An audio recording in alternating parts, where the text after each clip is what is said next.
రాజధాని భూమి వ్యవహారం, ల్యాండ్ పూలింగ్ అంశాలు చర్చించేందుకు ముఖ్యమంత్రి చంద్రబాబు నాయుడు మంత్రివర్గ ఉపసంఘంతో సమావేశమవుతున్నారు. ఆ సమావేశానికి సంబంధించి మరిన్ని వివరాలు మా కరెస్పాండెంట్ స్వామినాయుడు అందిస్తారు. నాయుడు, చెప్పండి, మంత్రివర్గ ఉపసంఘం సమావేశపు అజెండా ఏంటి? అలాగే ఏ అంశాలు ఈ భేటీలో ప్రస్తావనకు రానున్నాయి?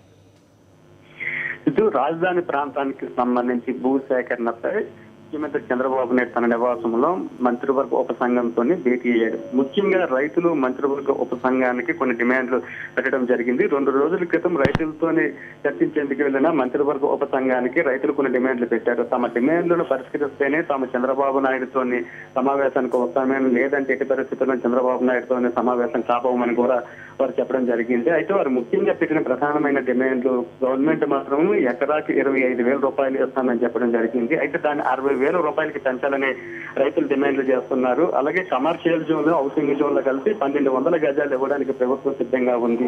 దాన్ని మాత్రం 1,500కి పెంచాలని రైతులు కోరుతున్నారు. ఇంటికొక ప్రభుత్వ ఉద్యోగంతో పాటు భూసారాన్ని బట్టి కూడా నష్టపరిహారాన్ని ఇవ్వాలని రైతులు డిమాండ్ చేస్తున్నారు. ఈ డిమాండ్లన్నింటి మీద కూడా ఈ రోజు ముఖ్యమంత్రి చంద్రబాబు నాయుడు తన నివాసంలో ఈ రోజు మంత్రివర్గ ఉపసంఘంతో చర్చించనున్నారు. అలాగే ఈ రోజు సాయంత్రం 5:30 గంటలకు తన నివాసంలోనే రాజధాని ప్రాంత రైతులతో కూడా సమావేశం కానున్నారు. అయితే ఈ సమావేశంలో రైతుల నుండి వచ్చే డిమాండ్ల పట్ల తమ ఏ విధంగా వ్యవహరించాలి, రైతులు ఒకవేళ తమ అనుకున్న డిమాండ్లకి తలగొకపోతే ప్రభుత్వం తరపున ఏం చేయాలనే దాని మీద కూడా చర్చించనున్నారు. ఇప్పుడే కొద్దిసేపటి క్రితమే మంత్రివర్గ ఉపసంఘంతో చంద్రబాబు నాయుడు తన నివాసంలోని భేటీ అయ్యారు. సిద్ధు.